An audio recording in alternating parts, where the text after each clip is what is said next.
There's an interconnectivity when it comes to waste. Can you talk about that? Yeah. I think people just think, oh, I put it out on the curb and it gets taken away and they don't think about it anymore. But pretty much every kind of waste you can think of can cross borders.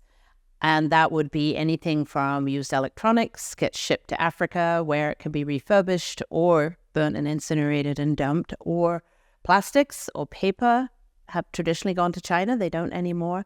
Even clothes, cars, food waste, even some of that can be shipped in different ways, everything. And now we actually even look at waste in space.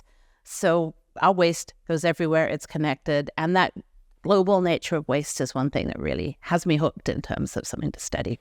The thing, I started thinking when I was reading your book about income inequality, how that's such a big issue. You're listening, these people up here have so much and these people down here are struggling.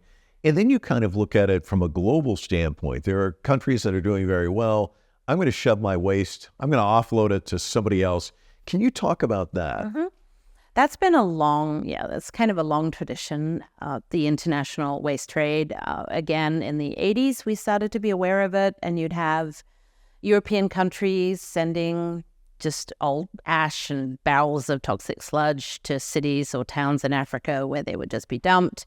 And you realize that this was a really serious problem. It happened also in Europe. West Germany would put its waste over the border into East Germany back in the day. So that was also a problem for them. And we realized that, this is a problem that needs to be stopped. And there was consensus around the global community that, of course, it's a bad problem. So that was where we had the first international treaty on regulating the waste trade.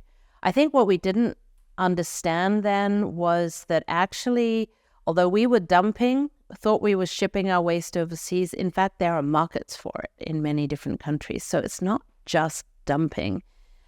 There are groups, people, entities who want to bring in waste that they can refurbish, recycle, and sell for a profit. So it's not just dumping anymore. And I think that's really upended how we think about the waste trade.